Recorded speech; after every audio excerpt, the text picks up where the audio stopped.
Welcome to Phil and Ted's Sexy Boomer Show. I'm Ted Bonnet, and Phil's not here. Phil's coming in, though. He's in the ether, and we're just bringing him in now. This is the place for sexy boomers, and we really have someone who personifies a sexy boomer with us today. Nikki Nash. Yay. Hey, Nikki, how are you? I am thrilled to be here. Oh, well, we're really thrilled to have you. Be nice if, Phil were here. Oh, he'll show up. He likes to be late. Fashionable. Yeah, he's fashionable. You wrote a memoir. Yes. Called? Collateral Stardust. It's a great name. And the subtitle is Chasing Warren Beatty and Other Foolish Things.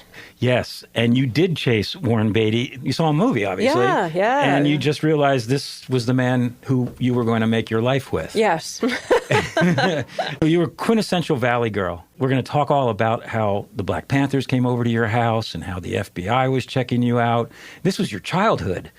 Which we thought was perfectly normal. Yeah, right. And then you go on to follow your fixation on Warren Beatty, and then you meet him. Mm-hmm. And then you go on to a lifelong relationship with him. Yeah. Dreams can come true in the Valley. Well, when you have big dreams like that, it's important, to follow your goals. One other thing I think is so wonderful about your book is that it's light and fun to read. It's one of those page turners. And at the same time, there's a lot of substance to it. We're roughly the same age. And when you reflect on your childhood, it completely takes me back to the 60s and the 70s in a really nice way. Hello? Hi, this is the other half of Phil and Ted. Hey, Phil. Hi, Ted. How are you? I'm good. I'm kind of on vacation here in Lewis, Delaware, doing a remote with you. Of course, I loved the book, Nikki, as I told you on your website, but it was not a page turner. It was a page swiper, because I was reading it electronically. Okay. I'm so glad you read it. Well, yes, and which is a challenge for somebody like me with macular degeneration. But what I couldn't make out, I just made up. Well, good. Yeah. But the main thing that astonished me about your story is how many people I personally knew in your story. And did we ever meet? Yes, and I cannot remember where it was. I think it might have been, maybe in the Was it in that 80s. hospital in Mexico? Nothing in Mexico. Oh, good. A hospital Okay, in good. Mexico? No. Did I give you an organ? What was that? I know there's so many circles with all these people and you guys and Martin Mull. Martin Mull. You had a television career as well. Your first job in television was working Mary as Hartman. Mary Hartman. Yeah. Right. Which is fantastic. I mean, what an entree. Oh, That must was have great. jaded you forever. It was so ahead of its time anyway. It was just so great. And then, meeting Martin there, and he was so adorable, and I was such a bad girlfriend. And Dabney Coleman. And Dabney. Oh, my goodness. Yeah. What a great crew. God, he was wonderful. But yeah, Louise Lasser, part of my job was, as a runner, getting her pharmaceuticals, or she wouldn't come out of her dressing room. So, Was her character typecasting? No, I think she was just sort of odd. Give her the words, and they just seemed appropriate for the situation, By the way, I wanted to ask you, did you get to know Jay Johnson at all while you were on the show? Was he on Soap, right? Yeah. Yeah. That was the same kind of crazy circle of Yeah, we were all there at KTLA, and I would cross paths with some, Billy Crystal, and it's It was great. I mean, really, that when the Firesign Theater began and we're signed to Columbia Records, we had the same kind of experience. We felt like we were part of one big family. Yeah. And in a way, we were. True. Because we met so many people so easily, and we were all creative. We were all, on our own creative paths, and we shared the excitement and enjoyment and love that came out of this kind of very special time. And I'm so glad that you had an opportunity to engage in it in really on a national level. which is really fun, isn't it? It's so fun. And just, I was talking to someone the other day about, I'm sure every generation thinks that their generation was so great to live through, but I'm so glad I was alive in the 60s. I think I agree. to go from bouffant and pointy bras to, the later 60s. Hippie. Yes. I still have my pointy bras. But they're in a museum with my old acid. Right? Oh, God. So you came of age during the 60s, and that was a lot of, we're going to get to Warren Beatty. Oh, we will get to Warren Well, we're Beatty. going to get to Warren Beatty. Oh, yeah. But the setup of your family and growing up in Tarzana, I want to read something quick from your book. We were the only family on the block, as far as I could tell, to have the FBI drive slowly back and forth in front of our house. Not all the time, just when my parents had parties, and we had a lot of parties. I asked my mom why the FBI was driving by, and she explained that the government was watching us. Which turned out to be true. Yeah. Tell us about your parents. What kind of people were they to have these kind of parties, which included the Black Panthers, among others? Yeah, they were, I think my dad he was a musician, trombone player, and he was a good guy and very nice and kind of went along with things. He was very attractive and just charismatic.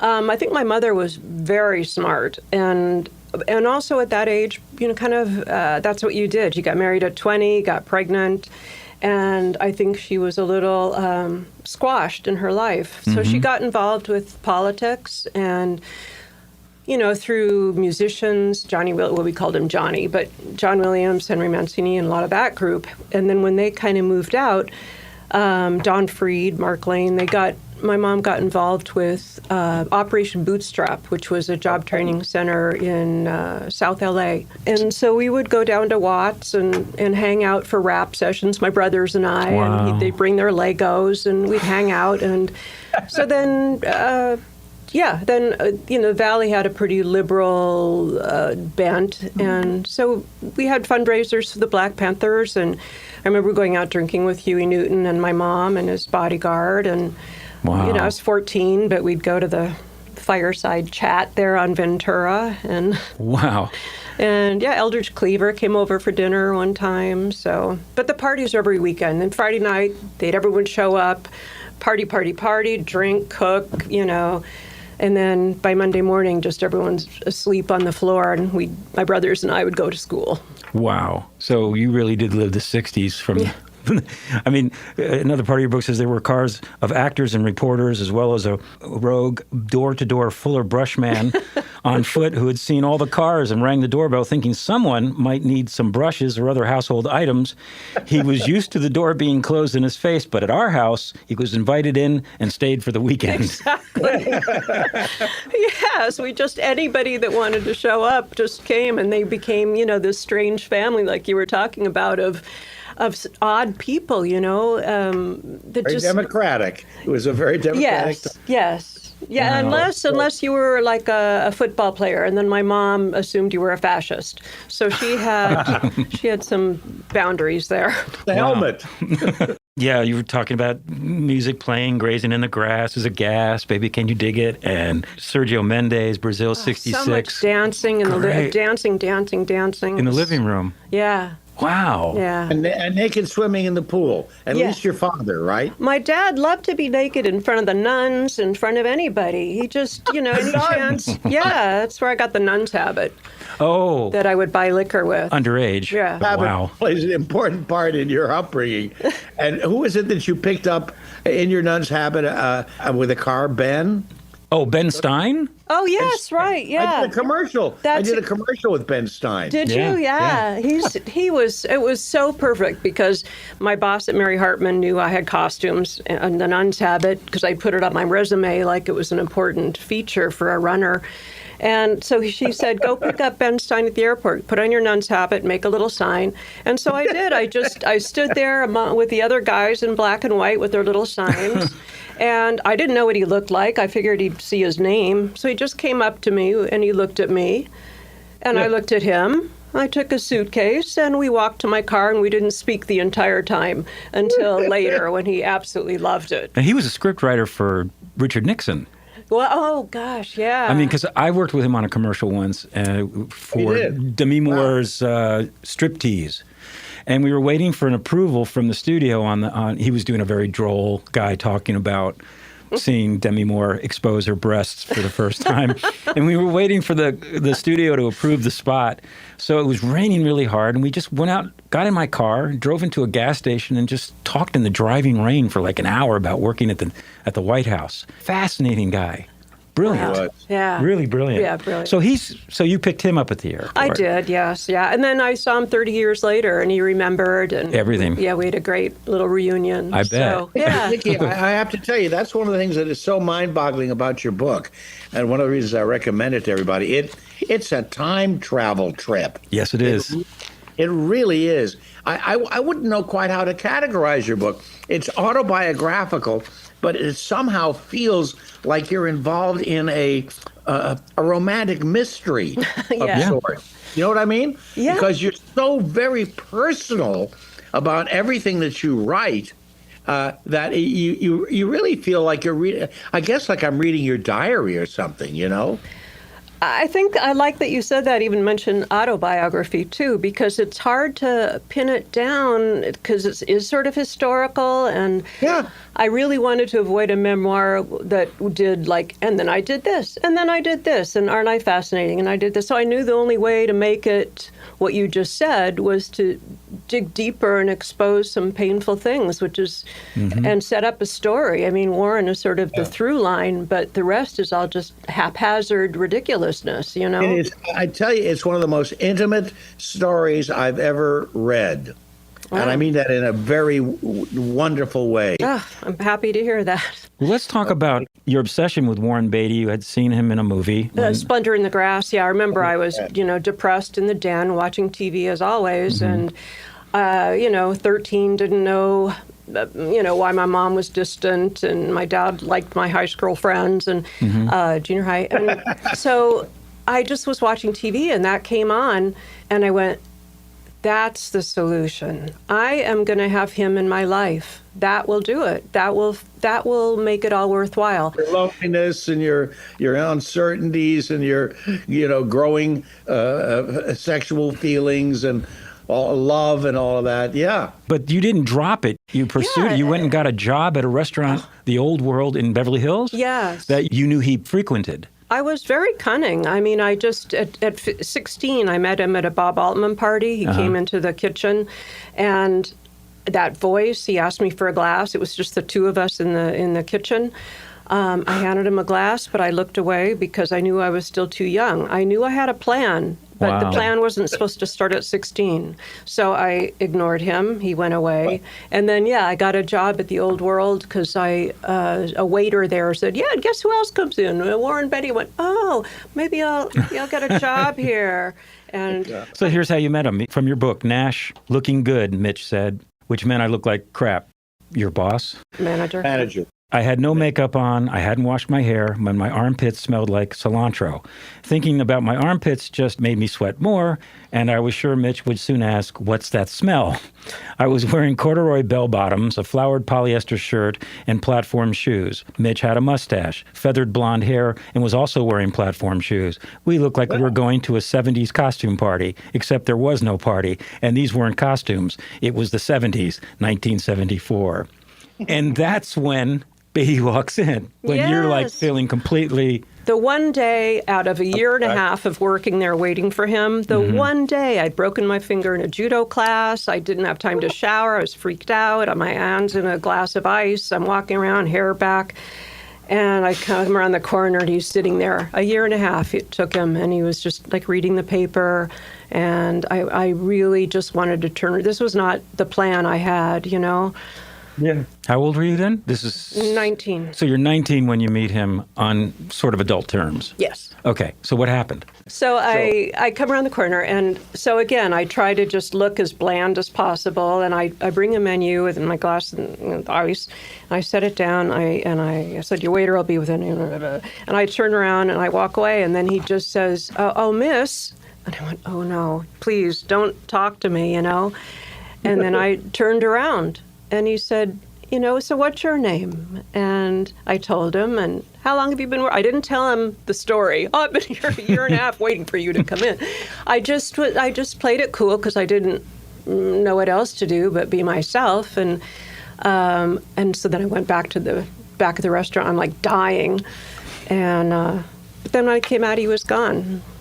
So, That was it? Yeah. That was your... Until 2 weeks later. Oh, okay. Go on. So I think, okay, I got to get another job, take, my life seriously. This is stupid. Good money after bad kind of thing. And this big last party comes in, 10 people, and the last person in the group was Warren, and they get a big table. Waiter is waiting on them. And I'm like, oh my God, oh my God. And so I walk past, just ignoring them, to go to the bathroom, and Warren goes, oh, Nikki. I'm like, hi. And he goes, how's your finger? I said, oh, it's doing better. Thanks so much. How's your meal? And he said, it was good. Thanks very much. I said, okay. And then I go back to the front. He's paying the bill. And he said, so what are you doing later? Which I'm sure he said 8 billion times in his life. But I said, well, I'm going to the luau with Steve and Mitch from the restaurant here. And he goes, oh. Are you going to the luau? And how long are you going to be there? And I said, what are you doing after? I said, well, I'm going home. And I said it like with this question mark, like, oh, God, pathetic. Don't make it a possibility for him. You're supposed to try harder to be hard to get. So I'm at the luau, and I'm drinking wine secretly, pushing it back to him because I'm underage. And the bartender looks at me. I go, great, I'm busted for the wine. But he hands me the phone. And he said, are you Nikki? I said, yeah. I take the phone. It's Warren. He said, so, are you still there? I go, well, yeah, I'm on the phone with you. He said, will you come over? I said, of course. And that was it. I walked over to the Beverly Wilshire, a couple blocks away. He lived at the hotel. Yeah. And this was the beginning of a beautiful friendship. It certainly, yes, it was, yeah. So wow. It was fantastic. He's always been really, really kind. And you talk about it in your book. Yeah, he was a womanizer, but he just loved women. Yes. As you portray it, there's no ill will at all. It was just the times. He was a gentleman. Yeah. I never had a chance to meet Warren, but his reputation was very, very good, from my remembrance. I think we were all a little jealous of him, frankly, right? Yeah.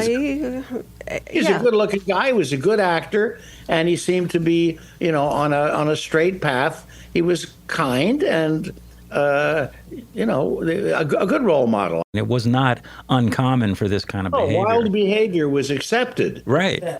Before AIDS, it was before sex equaled death and kind of risk. Right. It was a free time. But you hit it on the head by saying, he just loved women. Because it was never sleazy or anything. He didn't drink. He was very healthy, and I think he loved that expression and having it back. So, and being that good looking doesn't hurt. Well, he wasn't he? I think people said he was attractive. Yeah, I think that's a fair assumption. Yeah, but then you also had a relationship with Robert Hayes, who's another friend of mine. Oh, I love Robert. Right, who is also a very good-looking man with a tremendous sense of humor. Yes. How do you know him? How do you know Robert? Well, through the Firesign Theater and Airplane. Oh, right. The people that I've known, I wrote a book of my experiences called "Where's My Fortune Cookie," but it's not anywhere near as intimate as you. But I knew so many people at that time, again, because it was kind of a open bohemian family style world. You could get stoned with big stars, and it was okay. It was just friendly. You know what I mean? Yeah. Nobody had a phone to keep documenting everything, and it would show up the next day somewhere.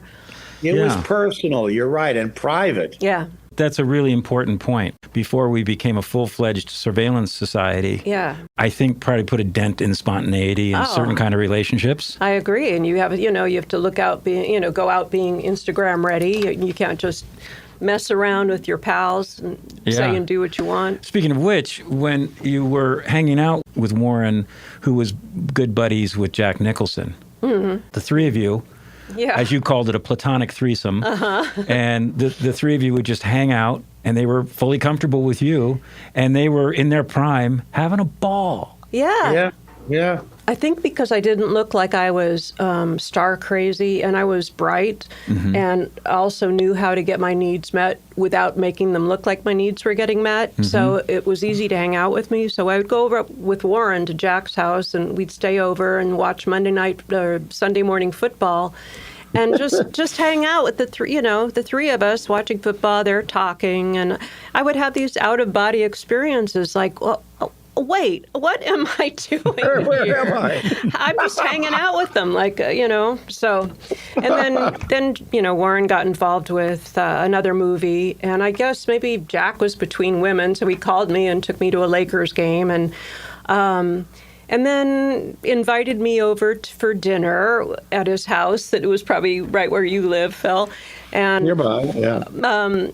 and he had a cook who made food for us. Then he put on some music, and we were slow dancing. And I thought, I wasn't into him. I didn't know what was going on because I guess this is his routine. How old are you at this point? 20. Okay, and he's not much older, right? Well, he's probably, in his late 30s if he was, Warren was. So, right. So then nothing happened. And then he invited me over for a dinner party. No, this is a really out there experience. You got a call. By the way, we're speaking to Nikki Nash, our guest today on the Phil and Ted Sexy Boomer Show. Yeah, you've heard it. And and the book is called Collateral Stardust. It's your memoir of this wild life you were born into in L.A., just at the right time in the 60s. Yeah. Oh, well, you were born earlier than that, but you came of age in the 60s and 70s. Warren is out working a movie, and Jack Nicholson calls you and invites you out of the blue to come up to have dinner at his house, and you go. Yeah, it's a dinner party, and I'm praying Warren isn't there. I think he's dating, Diane Keaton or something, and I thought that would be awkward since he's my big crush, but he was off. So I show up, and I'm early. And, Jack and I are sitting around, people start showing up, and for this, 3 other couples, and it's Michael Douglas and his wife, Michael Caine and his wife, and Sean Connery and his wife. Sean Connery. And, we're just sitting around, and then Jack was like, well, Nikki, tell them that story about when you were skydiving. You told me on the phone. And so I launch into this near-death experience, skydiving, as if I'm a raconteur of the world, and these are all my friends, and of course I would do it. But, again, out of body experience. Well, you did nearly die. Well, I did, yes. Skydiving. It was a good story. Yes. And it happened twice, right? it did. You do it once wasn't enough, was it? What a silly girl. You almost died, and she said, I better try this Let me do again. this again. One more, yeah. So what did I do? Yeah, sure. And it happens again. Yeah. Wow. It points out the fact that these are real people, and your book exposes the fact that you were involved in the lives of these very successful, real people, who managed to keep their wits about them for the most part. Yeah, very professional. A townie in a company town. Yeah, and it was very brave of you, really, to when you were put into these situations, to be able to rise to the occasion. But then you studied acting for 10 years, right? Right. Yeah. So, yeah. You were working on your own career, and you had some interesting jobs. Dennis Miller. Yes, I did work on his show, and I think he's the only person on the planet who's afraid of me. Yeah. You see the best in people. At the same time, Dennis Miller really tested you, didn't he? Yes, yeah. And I had to look at my parts, in that situation where I was judging the people. But anyway, with Dennis, he was that later talk show, the one with all the rants, the screeds and stuff. When he went conservative. Yeah, but he just complained all the time. And one time he just kept complaining about how cold it was in the studio. Everyone was afraid of him, so no one did anything. And he would always hear him on the mic, God, how cold does it have to be? Blah, blah, blah, blah. Like 2 weeks of this. Nobody's picking up the phone. No one's making it warmer. And so finally, I had a large coat on the back of my chair. I just get up, I open the door to the stage, I walk over to him, I put it on his shoulders, pat him, like a father, and walk out. And he's like, what was that? It says right here in your book, it said, what the, he said, who sent Mrs. Sonny Barger out here? Sonny Barger was the founder of the Oakland Hells Angels, and I have tattoos down my forearms and my hands, so there you go. Yeah, so I was, he always said, don't send Mrs. Sonny Barger out here again. He was just afraid of me. So, But, but you have a very warm personality. You're an inviting person. So I could see how all these people would open up to you. And you talk about meeting Tommy Lee. yes. In 1993, and because your husband at the time was laying down harmonica tracks Yes. for Motley Crue's studio album, and he brought you along and dumped you in the recording booth, as you wrote, to hang out with Tommy Lee. While the other musicians were setting up, Tommy was married as well to Heather Locklear. What happened? Well, I'm just there, and just me and Tommy, and so we're sitting down, and he said, can I talk to you about something? I said, well, sure. I mean, I've never met this man, but he just said, what is happening? I'm with Heather, and I just don't seem to be able to make her happy. I got her a house. There was a lot more swearing. I'm leaving that part out. And he just started, and I'm trying to listen, compassionately to his tale of woe. And she gets mad when I stay at a hotel. What am I supposed to do? She wants me to crash on the freeway. Anyway, so I'm listening, compassionate. Here I am with Tommy Lee while he tells his tale of woe, of course. And then I look over his shoulder, and there is a full-on color photo of a vagina, just legs spread, just that part. Mm-hmm. And I start to look around casually. They are everywhere, on the glass, on the, over the mixing thing. And I realized that must have been what got their motor running when they laid down their track. Was it in a recording studio? Is that where this was happening? Yeah, where they did the vagina monologues. Yeah, that was the beginning of the vagina monologues. Tommy Lee wrote that, by the way. You probably did know the vagina monologues. I did not know that. Yeah. It's wonderful. So. Wow. Okay. Well, the list just goes on and on. This is fascinating. I think, Nikki, it must have been your personality. Yeah. Felt that they could talk personally with you about their intimate lives. That's so happened. What's that all about, Yeah. It seems like that happens wherever I go, whether people are famous or not. They just sort of, let me tell you something. Okay. Why, this is your first book, correct? I wrote another one which I self-published, which is called 72 Raisins. Ooh. Yeah, like this book, too. I think we're seekers. I mean, there are a bunch of chapters of trying, whether it's drugs or meditation or gravity boots or, IV before surgery, whatever it is that takes you out for a brief moment is something I want.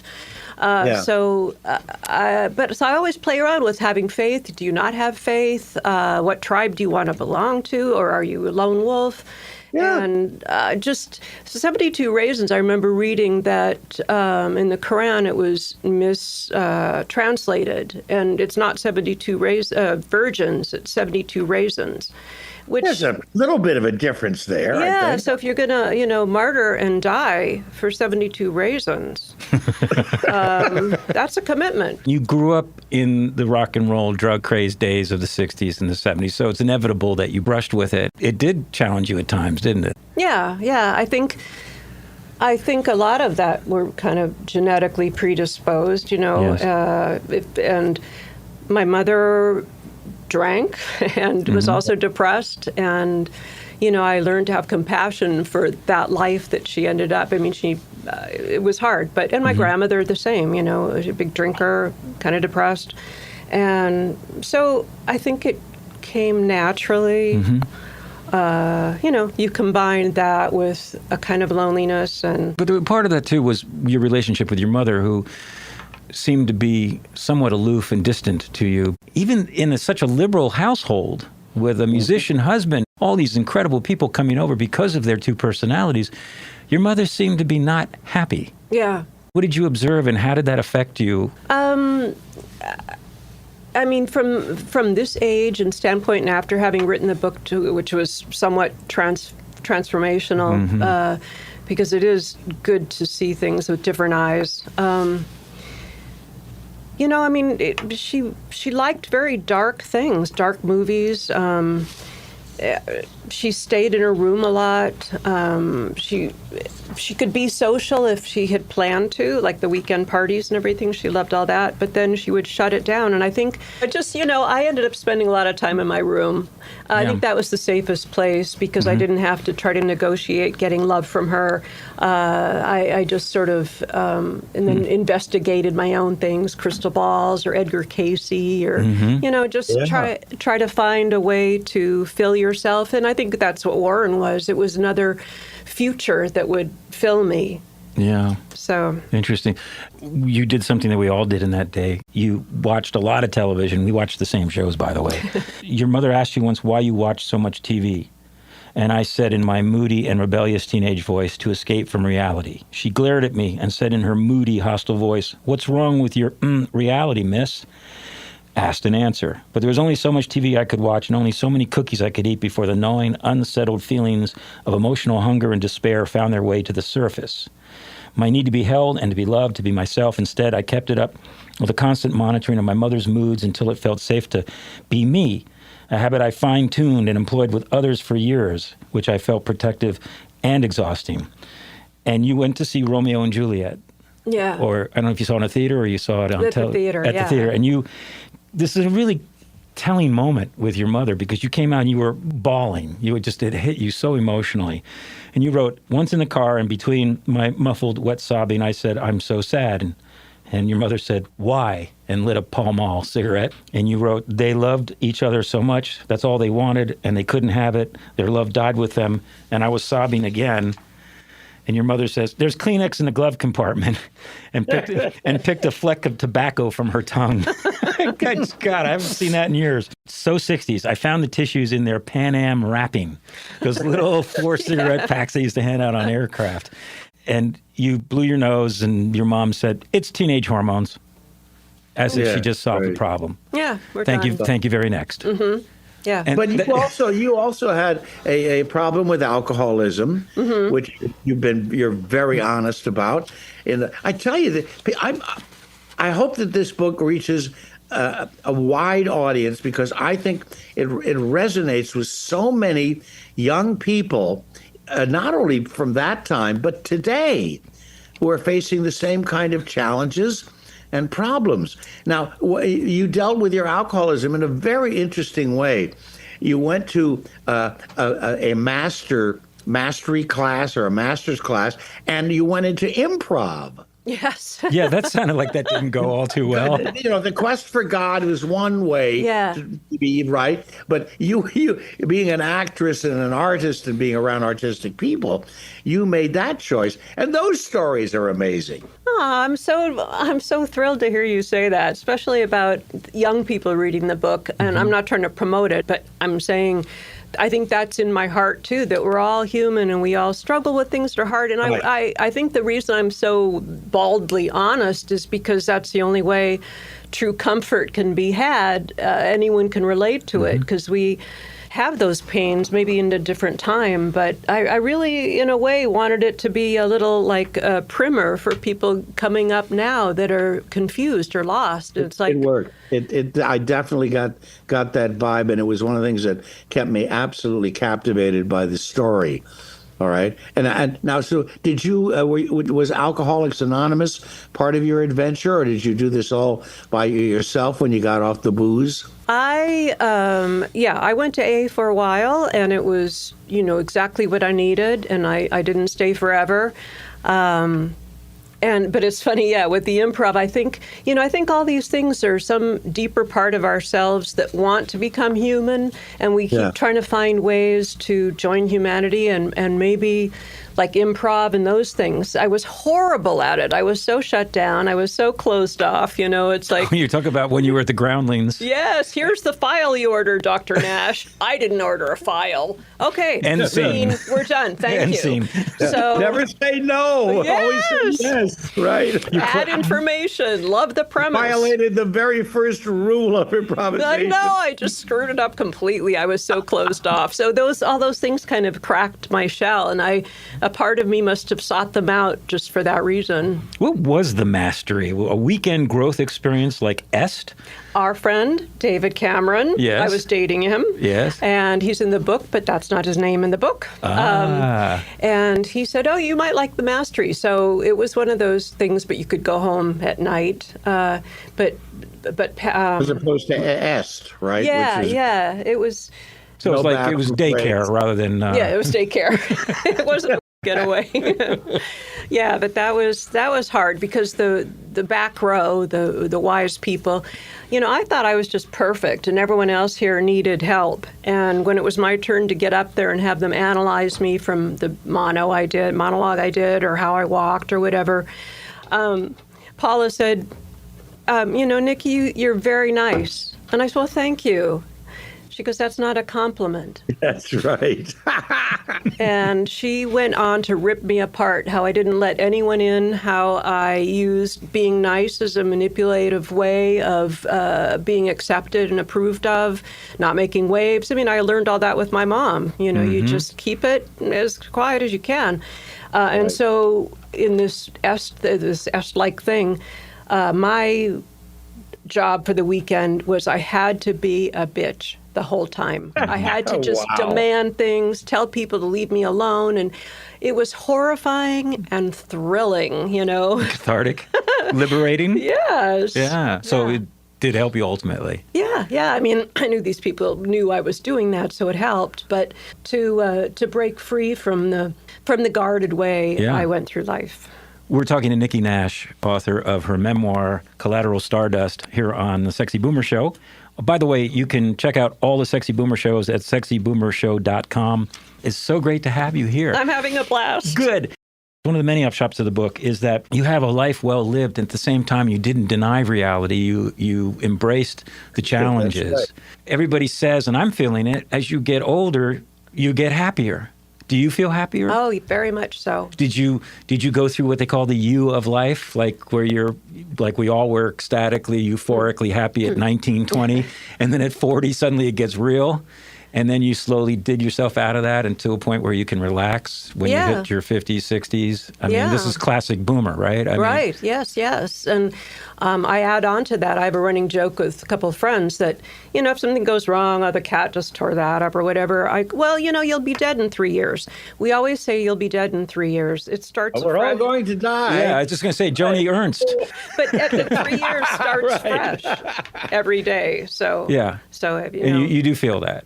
Well, I mean, it's a good way to approach things. Sure. How important is anything? I think that helped me write the book, that it wasn't like I have some legacy to leave or it's going to affect my reputation or anything. Right. But, and then you actually dedicate the last chapter to this kind of existential reality. Yeah. Right? That you're, you we all maybe, die. We all die. And there's a wonderful, wonderful segment about last words. And I have to share something with you that I just heard. One of my friends was Timothy Leary. And you know what his last words were? What?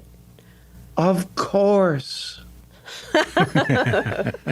Wow, that could be anything.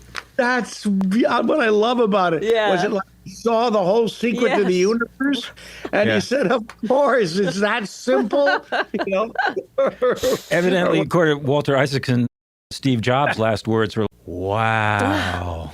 Yeah, there you go. Gee. Yeah. So Huh. that's something to Wow. look forward to. Yeah, can't wait to I'm see not it. in any hurry. Tell nobody Yeah, it's about it. it is another adventure, and it will come to us all. And you can write about it in your next incarnation. Okay, I will. Now, as life went on, your relationship with Warren Beatty continued. You actually developed what seemed to be a pretty deep connection with him, for what it was. One indicator of how your relationship with him changed as you both aged was he had a trademark expression, good evening. Yes. I mean, how did he say that? Good evening. I can't do that low, but good evening.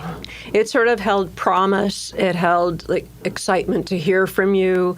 I know where this is going, So when he would call you, I would call him. You would call him. Believe me, I called him most of the time. If he did anything, Yeah. it was he answered the phone. Right. So he always knew it was me. So yeah, the good evening. Good evening. And that just shot the dopamine. You hear that, and it's like, I didn't even know where it was going to go. Sometimes it was just the dumb, sexy talk on the phone, and then, let's talk later, and he'd hang up.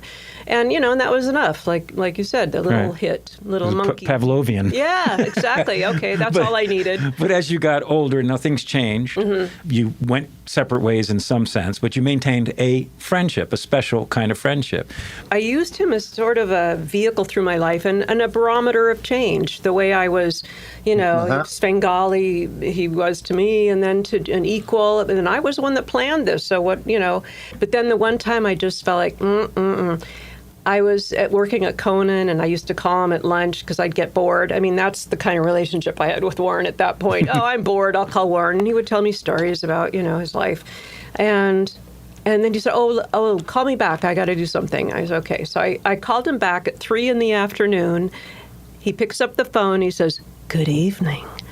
I said, Warren, it's 3 p.m. This is not going anywhere. You're married. We have not seen each other in years. How can I have a friendship with someone who doesn't even know what time it is? Are you just good evening? And so I just said, I don't know. And we talked the next day. I said, I don't know. Maybe this is the end for me because this doesn't feel real. I am a person. You're a person. You keep falling into this habit of doing the seductive thing, which is going to go nowhere. We're not there. You're not there. Yeah. And so then that was it. And 2 years later, I didn't talk to him for 2 years, didn't call him. And then I got bored. And I thought, well, I'm not doing anything. I'll call Warren. So I called him. He picks up the phone and says, Happy Halloween. So he remembered. Yeah. Wow. Yeah, and it's all was forgiven. He sounds charming. He was. I mean, he still is. He's a good person. And in fact, early on. That's the question I wanted to ask you. Yeah. Because he's still around. Did you consult with him when you wrote this book? I did. In fact, I'd sent it to him about 3 years ago, an earlier iteration, and I guess he didn't get it, or we didn't talk that much, or he forgot about it, or I don't know what. But then last year when it was going to be published, I felt, I due diligence. I want to make sure this is cool with him because I would never want to put him in an uncomfortable position. He's been nothing but kind to me. He's married. It's a different world. Yeah. So right. I called him and I said, this is happening. And he said, well, what do I know about this? And I said, well, I sent you the book 2 years ago. And so I never got it. So I printed it out. He goes, let's bring it over. So I hadn't seen him in 5 years. I drive over to his house, think I'm just going to dump this, with the intern. And I go in and, and there's Annette and... his wife, Annette Benning, of 32 years or something. Yeah, and just lovely. And I gave him the book. He said he just, he would read it. And he called me, we had a nice chat. It was, not weighted with anything. It was just like, here I am, just chatting. Good. And then he called me and he had some notes. One was with the subtitle and a few other notes, and I appreciated them, and I made the changes. And well, that's sweet because I think it's evident when you read the book, you're not exploiting it. This is not a tell-all book at all. Yeah. In fact, I'll bet you think this book is about you. So basically, what happened? You became an old unmarried couple.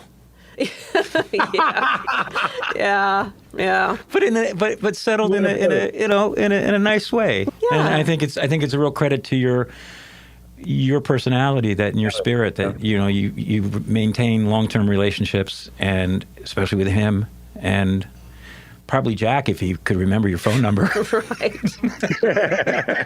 I never slept with Jack, just so you know. Okay, and what are you doing now, Nikki? I am living my life. I paint. I am working on another book. I see friends. I try to remember people's names. Yeah, right. Join the crowd. Yeah, I know. It's like, the guy with the red... Join the crowd. Yeah, I know. It's like, the guy with the red thing that was in the... Anyway. Yeah, right. I know. And the painting thing is interesting because in your book, you actually like kind of made up the fact that you were painting once when you were on the phone, right? Yeah. Right? And so now you're really painting. I was trying to paint back then, but I definitely tried to Dabbled make in it, seem as you more wrote. important. But I dabbled. yes, I dabbled. I'm just dabbling. Like, who says dabbling? I need a cigarette holder. What am I? It's a painting term. Yeah. Dabble the canvas, you know. You've been sober now for 40 years? 42, I think, something. Wow. Yeah. Congratulations. Although, if there's any opportunity for any kind of surgery, I am in, because it usually gets You like IV the- Valium drip. I mean, in fact, one time I was getting a colonoscopy because that's exciting. In the book, folks. This is a chapter called Altered States. Altered states, Yep, yeah. And yep. so I'm getting colonoscopy. The doctor says, hey, the anesthesiologist will be right in. She'll go through everything with you. She comes in. I'm Dr. Blah, blah. I said, hi, just let you know, I've been sober a long time. And this whole count backwards thing, and I'm out in 3 seconds. Can you stretch that out like 15 seconds, maybe? And she said, I'm sober too. I get it. I'll give you a good ride. And she did. You say in the book about when you got fooled about the saline. Yes. You thought you were getting buzzed before procedure, Yeah. and it was just saline. That's what's So you fascinating about completely, the brain, you completely fooled yourself. You said in your book, this left me with one remaining option for getting any nice IV buzz, colonoscopies. And after that first colonoscopy, my doctor had recommended I get one every 3 years. But to err on the side of caution, I'm thinking maybe every Friday. Yeah, you took the back way to ecstasy. Yes, So your book is called Collateral Stardust. When does it come out? Thanks for asking. Yes. It comes out August 19th, and Brian Kiley, who was a head writer on Conan, great stand-up, great guy, he's going to be with me at Book Soup August 22nd Oh, in right. Hollywood. We're going to have the book launch party there because I worked with him on Conan for years, and so come on out, We're so honored. This is your first interview for the This book. is my first one, This is you your very- guys. And it's the 22nd of August, right? Thank you for repeating that. Yes, 7 p.m. 7 p.m. Thank you for coming to Thanks do this. for having me, Wow, being thanks so for- gentle. Oh, thanks for such a wonderful story. This book deserves some real success, and we wish you all of that. You're a heroine in my book. Thank you. Thank you for joining us. As always, you can hear all of our shows at sexyboomershow.com. Have a great week, folks.